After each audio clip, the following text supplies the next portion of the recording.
Hello student, I am doctor Neeta Daniel.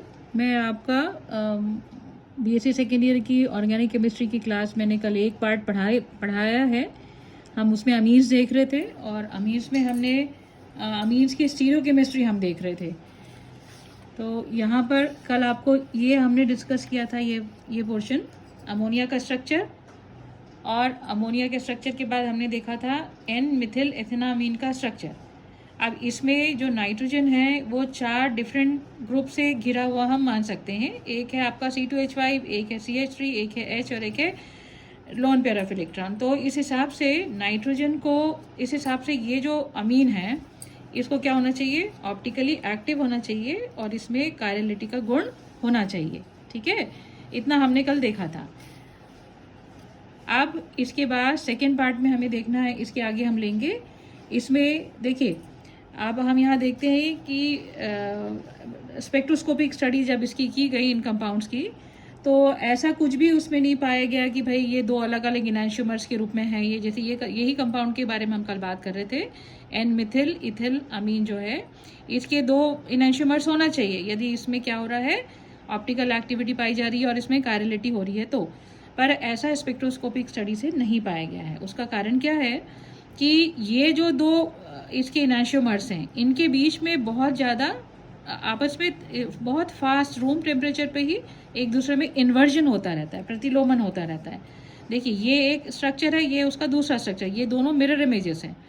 तो room temperature पे इन दोनों की ऊर्जाओं में बहुत कम अंतर रहता है, इसलिए रूम टेम्परेचर में ये बहुत फास्ट एक दूसरे में परिवर्तित होते रहते हैं और इस प्रकार मतलब अणु का विन्यास बहुत फास्ट एक दूसरे में चेंज होते रहता है और इसे हम कहते हैं इन्वर्जन ऑफ कन्फिग्रेशन। ठीक है, और इसी इन्वर्जन ऑफ कन्फिग्रेशन के कारण बहुत फास्ट होता है, इसलिए हम इन दोनों को अलग अलग प्राप्त नहीं कर सकते हैं और इसलिए हमें इसके 2 इनैंशियोमर्स नहीं मिल सकते। ये जो कंपाउंड है वो हमारा ओपन चेन स्ट्रक्चर है। ठीक है, अब इसके बाद हम देखते हैं एक और स्ट्रक्चर आपको बताते हैं। अब देखिए, अब यदि हम एक ये स्ट्रक्चर देखें, ये है ट्रॉगर्स बेस। ठीक है, इसमें ये भी अमीन है पर ये क्या है, चक्री है ये। ठीक है, तो इसमें देखा गया है इसका स्ट्रक्चर, इसमें जो है ये बहुत हार्ड स्ट्रक्चर है, दृढ़ स्ट्रक्चर है ये। ठीक है, और इसमें जिस प्रकार से अभी हमने देखा इथिल मिथिल अमीन में जो वो इन्वर्जन हो रहा था वो यहाँ पर संभव नहीं है, तो इसके हम 2 इनैंशियोमर्स बना सकेंगे। ठीक है, मतलब इसके 2 इनैंशियोमर्स को हम के रूप में हम इसको वियोजित कर सकते हैं। इसी प्रकार इस प्रकार का, अच्छा एक और हम देखेंगे, एक और एग्जाम्पल है इसी में।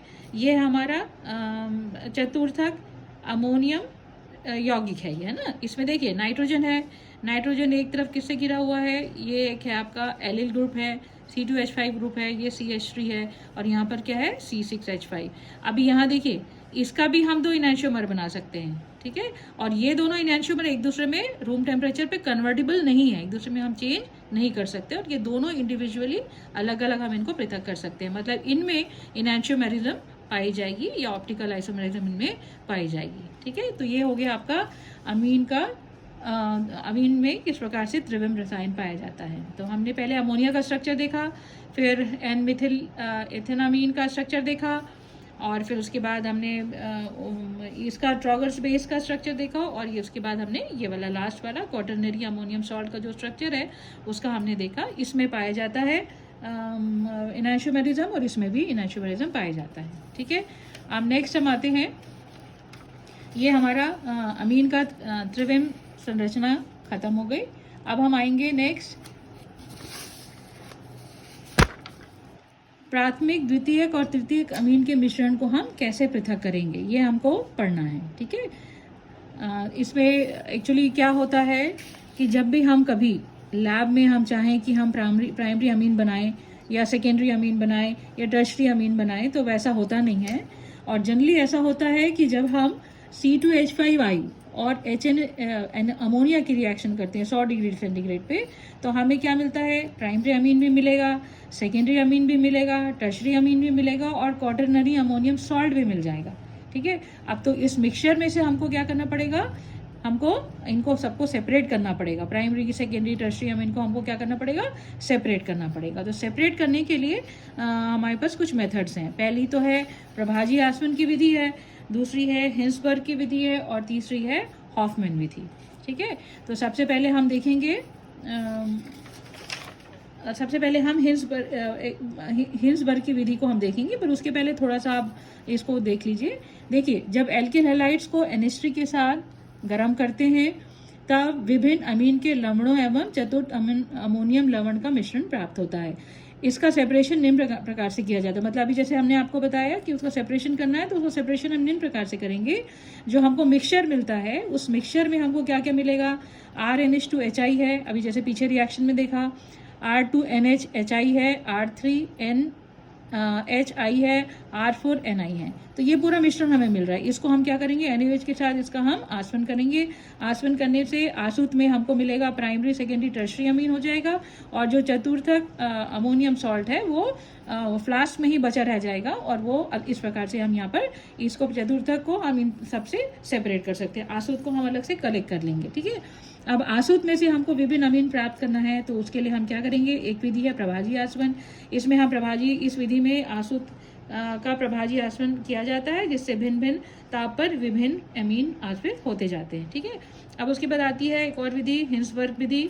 इस विधि में हम क्या करते हैं? हम आसूत लेते हैं जिसमें मिश्रण है प्राइमरी, सेकेंडरी, टर्शरी अमीन का। उसको हम रिएक्शन करवाते हैं बेंजीन सल्फोनिल क्लोराइड या पैराटोलिन सल्फोनिल क्लोराइड से, जिन्हें हम कहते हैं हिंसबर्ग अभिकर्मक। इनके साथ हम रिएक्शन कराएंगे। रिएक्शन के बाद इनको हम गर्म करेंगे। गर्म करने के बाद हम इनको कास्टिक पोटाश से क्षारीय करेंगे, और फिर इसमें हम ईथर डालेंगे। ठीक है, अब इस पूरे प्रोसीजर में क्या क्या रिएक्शन होती है देखिए। ये हमारा मिश्रण है RNH2, R2NH, R3, ये प्राइमरी, सेकेंडरी, टर्शरी का मिक्सचर है। इसमें हमने क्या डाला? बेंजीन सल्फोनिल क्लोराइड डाला। तो अब देखिए प्राथमिक अमीन क्या रिएक्शन करेगा? प्राथमिक अमीन की रिएक्शन ये है C6H5SO2Cl RNH2। ये दोनों रिएक्शन करके क्या बनाएंगे? मोनो एल्किल बेंजीन सल्फोनामाइड बनाएंगे। ठीक है, फिर उसके बाद हमने क्या किया? हमने पहले ऊपर बताया KOH के साथ हम उसको क्षारी किए। क्षारी करने से हमें क्या मिलेगा? C6H5SO2NKR, this is mono alkyl benzene sulphonamide का पोटेशियम लवण मिलेगा। ठीक है, ये हो गया। फिर उसके बाद क्या होगा? अब द्वितीयक अमीन क्या रिएक्ट करेगा? द्वितीयक अमीन के रिएक्शन से C6H5SO2Cl R2NH जो है रिएक्ट करके बनाएगा डाई एल्किल बेंजीन सल्फोनामाइड।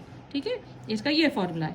अब इस डाई एल्किल बेंजीन सल्फोनामाइड की हम KOH के साथ जब रिएक्शन करते हैं तो कोई रिएक्शन नहीं होती। ठीक है, अब आते हैं हम तृतीयक अमीन। मतलब हमने मिक्सचर में तृतीयक अमीन भी है। तृतीयक अमीन में हम देखते हैं इसकी कोई भी रिएक्शन नहीं होती है बेंजीन सल्फोनिल क्लोराइड के साथ। ठीक है, नेक्स्ट, उपरोक्त अभिक्रिया के फलस्वरूप प्राप्त होने वाले पदार्थ में ईथर डाल के हम हिलाएंगे। तृतीयक अमीन और डाई एल्किल सल्फोनामाइड जल में अविलय होने के कारण इथरी विलयन में चले जाएंगे, इथरी परत में चले जाएंगे, और पोटेशियम मोनो एल्किल सल्फोनामाइड जलीय विलयन में रहता है। ठीक है, मतलब हम क्या करेंगे? इन पूरे मिक्सचर को हम ईथर में हिलाएंगे। ईथर में हिलाने से जो आपका सेकेंडरी अमीन का जो भी कंपाउंड है और टर्शरी अमीन, वो सब इथरी लेयर में चले जाएंगे, और जो प्राइमरी अमीन का जो अब कंपाउंड बना है, पोटेशियम सॉल्ट बना है, वो जली विलयन में आ जाएगा। अब इन दोनों को हम इथरी विलयन, जली विलयन को सेपरेट कर देते हैं। ठीक है, कर दिया। अब हमको क्या करना है? अब इसमें से हमको प्राथमिक अमीन प्राप्त करना है, द्वितीयक अमीन प्राप्त करना है। तो प्राथमिक अमीन प्राप्त करने के लिए हम क्या करेंगे? जली परत में C6H5SO2NKR है, इसे डाइल्यूट HCl से हम अम्लीकृत करते हैं, और उसकी अभिक्रियाएं निम्न है। देखिए, C6H5SO2NKR प्लस डाइल्यूट HCl अम्लीकृत किया, हमको मिला mono alkyl benzene sulphonamide plus मिला KCl। ठीक है, फिर उसके बाद ये जो मिला हमको मोनो एल्किल बेंजील सल्फोनामाइड, इसकी हमने पानी के साथ इसका हाइड्रोलिसिस किया सांद्र HCl के साथ, तो हमें क्या मिलेगा? प्राथमिक अमीन का हाइड्रोक्लोराइड मिलेगा, और बेंजीन सल्फोनिक अम्ल अलग हो गया। अब ये प्राथमिक अमीन का जो हाइड्रोक्लोराइड मिला है, उसको KOH के साथ आसवन करेंगे तो हमको प्राइमरी अमीन मिल जाएगा, KCl और H2O मिल जाएगा। अब इसी प्रकार से हम आते हैं द्वितीयक अमीन को प्राप्त करना। द्वितीयक अमीन किस में है? इथरी विलयन में है। तो इथरी परत जिसमें तृतीयक अमीन और डाई एल्किल सल्फोनामाइड होते हैं, उसका हम क्या करते हैं? प्रभाजी आसवन करते हैं, जिससे तृतीयक अमीन आश्रित हो जाता है तथा ठोस डाई एल्किल बेंजीन सल्फोनामाइड शेष रह जाता है। ठोस ये जो ठोस है उसका हम कॉन्सेंट्रेट HCl के साथ उबालते हैं और जल अपघटन करते हैं। ठीक है, जिससे हमें प्राप्त होगा द्वितीय अमीन का हाइड्रोक्लोराइड प्राप्त होता है। ठीक है, अब इसे हम KOH के साथ आश्रित करते हैं, और KOH के साथ आश्रित करने के बाद हमें क्या मिलेगा? मुक्त द्वितीयक अमीन मिलेगा। ठीक है, इस पूरी प्रक्रिया को हम ऐसे लिखेंगे। देखो, इथरी विलयन परत लिया, उसका प्रभाजी आसवन किया, तो मुक्त जो है तृतीयक अमीन अलग हो गया आसूत में, और ठोस जो है ये बच गया आपका सेकेंडरी अमीन का कंपाउंड। ठीक है, अब सेकेंडरी अमीन को हमने H2O के साथ हाइड्रोलाइज किया इन HCl के द्वारा, तो हमें क्या मिला, द्वितीयक अमीन का हाइड्रोक्लोराइड, द्वितीयक अमीन का हाइड्रोक्लोराइड को KOH के साथ आश्रित किया, तो हमें मिल गया द्वितीयक अमीन। ठीक है, तो इस प्रकार से हमारे प्राइमरी, सेकेंडरी और टर्शियरी अमीन पूरे अलग हो गए। ठीक है, अब नेक्स्ट